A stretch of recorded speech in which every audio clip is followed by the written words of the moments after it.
राज जी, एक प्रश्न है कि प्राय जो देखने में आता है कि हर किसी बात का एक अलग अलग दृष्टिकोण होता है। जैसे हमारा अलग होगा, दादा दादी जी का अलग होगा, नाना नानी का अलग होगा, माता पिता का अलग होगा। तो इस तरह में हम आज के युग में आधुनिकता और साथ में बड़ों का एक्सपीरियंस, ताकि उनका तजुर्बा दोनों को बीच में सामंजस्य बनाकर कैसे कुछ अपने निर्णय लें और बैलेंस बना रखें। स्वाभाविक है, अलग अलग लोग हैं तो अलग अलग दृष्टिकोण तो होगा, और हमें उन दृष्टिकोणों को समझने की बस क्षमता अपने अंदर विकसित करनी चाहिए। यदि वो कला हमने अपने अंदर विकसित कर ली तो हमारे सामने किसी तरह की कठिनाई नहीं होती। हमारे लिए एक दूसरे के दृष्टिकोण के सम्मान का भाव जग जाए और मन में थोड़ी उदारता आ जाए।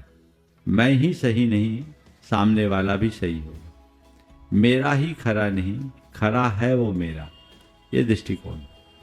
और इसमें छोटों को चाहिए वो बड़ों के अनुभवों का लाभ ले, और बड़ों को चाहिए कि वो छोटों की शक्ति का एहसास करे, उनकी क्षमता और प्रतिभा को पहचानने की कोशिश करे। जब दोनों ओर से एक कार्य सज जाते हैं तो सब चीजें जीवन में सहज घटित होने लगती है। वैसा हमको प्रयास करना चाहिए। तो महाराज जी, इसमें जो अनेकांतवाद की बात आती है, तो अनेकांती तो है, हम उनको समझे, आप हमको समझे, तो ये चीजें जब दोनों तरफ से चलती है तो काम बहुत अच्छा होता है। देखो, एक बार एक जंगल में आग लग गई। उस जंगल में एक अंधा था और एक पंगु। अंधा कुछ देख नहीं पा रहा था, जिधर जाता उधर झुलसता। अब पंगु चारों तरफ आग देख रहा था लेकिन निरुपाय था। संयोग से दोनों मिल गए। दोनों ने देखा ऐसे तो हम दोनों मरेंगे।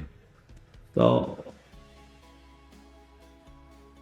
पंगु ने अंधे को एक सुझाव दिया कि देख भाई, तेरे पास सबल पैर है, तेरे पास शक्ति है, पर आंखें नहीं। मेरे पास आंखें हैं पर पैर नहीं, और ऐसे हम दोनों के दोनों अधूरे हैं, और इस दशा में दोनों का अंत निश्चित है। पर मुझे एक युक्ति समझ में आ रही है, यदि इसे अपना ले तो हम दोनों की हिफाजत हो सकती। तो क्या है? बोले एक काम कर, तू अपने कंधे पर मुझे बिठा ले और मैं इशारा करता जाऊंगा, तू चलते जाना, हम दोनों इस आग से बच जाएंगे, जंगल से पार हो जाएंगे। पंगु के इस प्रस्ताव को अंधे ने स्वीकार लिया। देखते ही देखते अंधा अपने कंधे पर पंगु को बिठाया। पंगु इशारा करता गया, अंधा चलता गया, दोनों पार हो गए। कहानी आप लोगों ने सुनी होगी।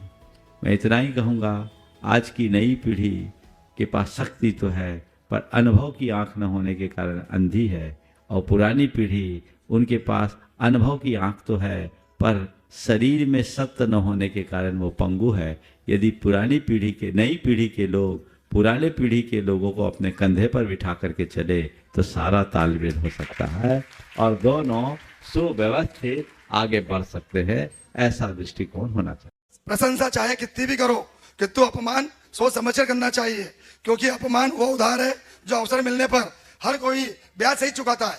गुरुदेव इसके आगे थोड़ा हमें बिल्कुल बिल्कुल, इसमें अर्थ स्पष्ट है कि प्रशंसा चाहे जितनी भी करो, अपमान किसी का मत करो। हम लोगों को पता है कि दुर्योधन जब अपमानित हुआ, अपने आप को अपमानित महसूस किया, यद्यपि द्रौपदी का कोई ऐसा विचार नहीं था, लेकिन उस अपमान के कारण उसके हृदय में कैसे प्रतिशोध की ज्वाला जली, महाभारत हो गया।